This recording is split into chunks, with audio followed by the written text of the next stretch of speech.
What role are men supposed to play at church? Okay. And I know the answer is all of them, and that's the end of that question. We're supposed to do all the things. Yep. Yeah. Well, not really. Okay. Men and women, we're in it. I mean, we all have gifts. We're all given spiritual gifts, and when the spiritual gifts are listed in 1 Corinthians 12, it doesn't say only spiritual gifts are going to men. Yeah. So I think that we recognize that all of us have gifts, men and women alike, from the Holy Spirit, and therefore I think that all of us should have a role and a part to play in church. That we're all participants and not just spectators, or at least that's what we should be. But I do think there are a few things that within church leadership that are specifically for men. Mm-hmm. Okay. And so in 1 Timothy chapter 3, it says, if anyone aspires to be an overseer, he desires a noble work. An overseer, therefore, must be above reproach, so have character, the husband of one wife. And so, in other words, remember, this is a day and time where a husband may have many wives. And so he's saying, but no, for in this case, a husband can only have one wife. They need to be self-controlled. They need to be sensible. They need to be respectable, hospitable, able to teach. And I think it doesn't mean you have to be like this great charismatic teacher. It just means that you're able to teach and give instruction, in the word. Not an excessive drinker, not a bully, but gentle, not quarrelsome, not greedy.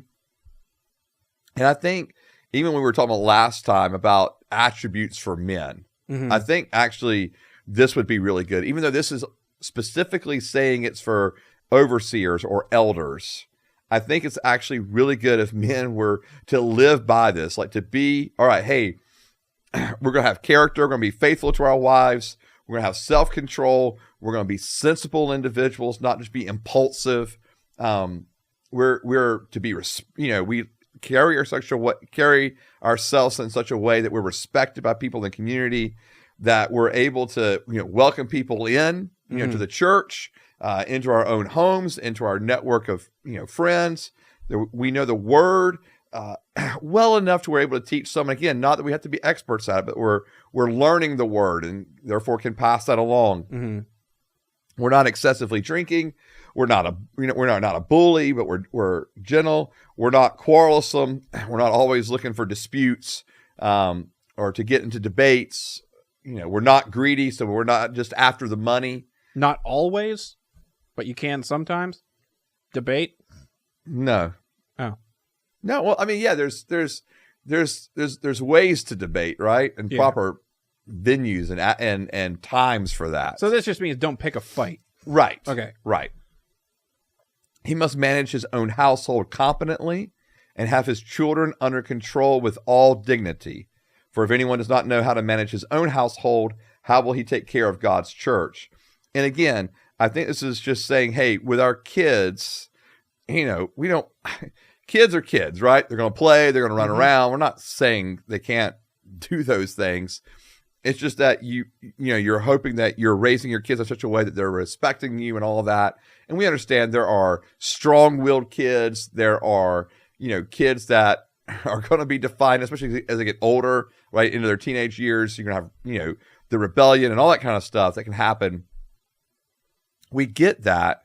But at the same time, that the husband, or that in this case, the father, is doing all that he can do, right? Because at some point, the kids develop enough free will and enough self-agency where they're able to make decisions for themselves, and we can't always control the decisions they make. But we want to care for our own household. And this is talking about pastors? This is talking about, what pastors / elders. Okay. That word pastor is literally used in the Bible one time in all of Scripture. Yeah. In Ephesians 4:11, it means shepherd.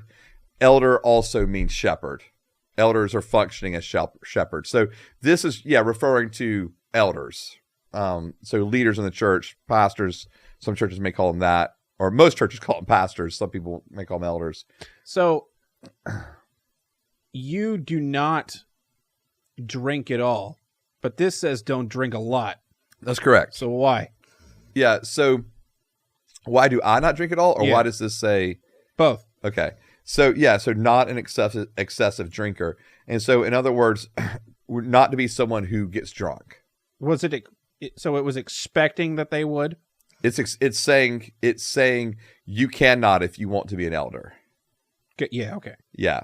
So why do you not drink at all? Why do I not drink at all? If this verse says You can drink you some. can, just don't drink it. Yeah. And what's interesting is Paul here, Paul, because he's writing to Timothy, Yeah.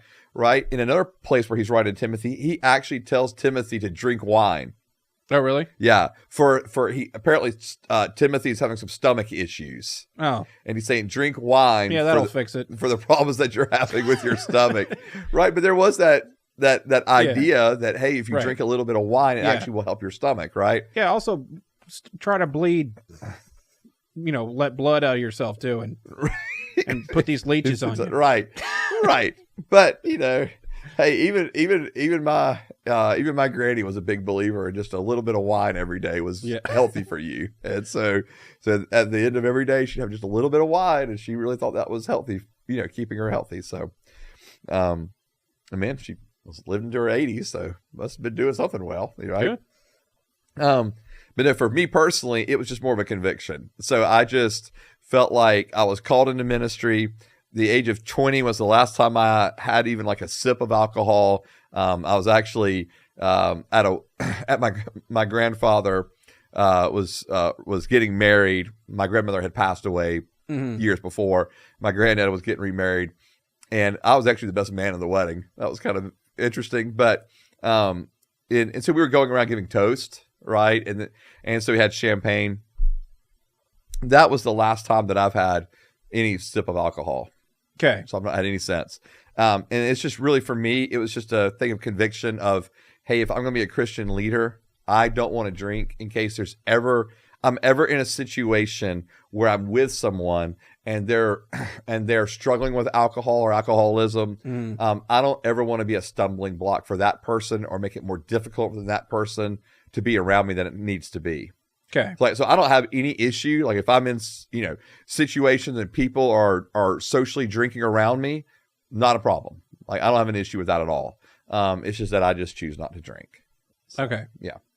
And because so, you don't want to make people with a problem jealous. not necessarily jealous. I just don't want it to be seen as like, if they're trying to recover, right, from, they're a recovering alcoholic or whatever it may be, I don't want to, and they're hanging out with me or they're with, our family at the house or we're out to eat somewhere. I don't want it to be awkward or weird for them, or even like they feel tempted or like, hey, this is my pastor. And, so like, for example, there's an individual that I've been discipling for years and he's a recovering alcoholic. Mm-hmm. Right. And so, and he knows that anytime he's with me, that won't be an issue. Like alcohol will never be around. Mm-hmm. And so it just, again, creates a safe environment for him. So if you weren't a pastor, would your conviction be different? It might be. Okay. I don't know. So for example, my wife does not drink at all. Okay. But that's because her father chose not to drink. Because his father was an alcoholic before he got saved. Okay. And so I'm asking about this because this is a men thing. Yeah. Yeah. Drinking. Yeah. Yeah. And so for me, if guys want to sit around and socially drink, not get drunk, fine. That's completely fine. But that's the conviction for me. Okay. Yeah. All right. So men are called to be leaders, spiritual leaders of the household of God. Okay. Mm-hmm. Of the churches of God. And so in verse 6, it continues on. He must not be a new convert. He might become conceited and incur the same condemnation as the devil. Furthermore, he must have a good reputation among outsiders, so that he does not fall into disgrace in the devil's trap. And so again, men are given this call to lead in the church. And so I this think is that's basically about all men in leading. Yeah. Okay. Correct. Yeah, for men leading. So if you were hiring someone under you at church, you would apply all these things to that person? Correct. Even if they weren't elders. Okay. Yeah. What about all the way down to door greeter? No. Should that guy? No, because again, this is asking. I mean, this is for those that want to be leaders, like spiritual leaders in the church. Okay. This is the call for them, right? Okay. So I'm not going to hold them to that standard, because even like the next group, is right under this is the deacons. Okay, so they're more of like the individuals that help with the serving, like the serving aspect or the temporal aspects of the church. And it's just the opposite of all the other ones. No, it's not an opposite, but there's not as many. Okay. Stipulations. Okay. And so they can be single and get drunk and no. It says deacons likewise should be worthy of respect, not hypocritical, not drinking a lot of wine, not greedy for money, holding the mystery of the faith with a clear conscience. Not drinking a lot of wine. And we understand what they mean. Yeah, I know. Yeah. So, and so, for example, so that was 2 verses compared to 7. Oh, okay. For the previous. So I think that there's a very, specific thing toward them. And I guess it does go down and pick up in verse 12, a couple more verses. But and door greeters must be carbon-based life forms. No, but I think anytime we want to be actively leading in the church, there needs to be a character that goes with that. Yeah. Okay. Right. A way we live. So I think for men, it's, and all of these people are supposed to be men. Now, for the spiritual leaders, the elders, yes. Okay. For deacons, there's debate, or whether it's, because in verse 11, when it's talking about the deacons, it says wives likewise should be worthy of respect. So in other words, is this referring to the deacons' wives need to be a certain way, or is this referring to deaconesses, women deacons? That's too much word. Yeah. So for me, when I read all this, it's clear it's talking about men and women who are deacons. Okay. And so it's giving a space for women to be deacons here as well. Okay. Yeah. But not in the elder part. Okay. Not the pastor part.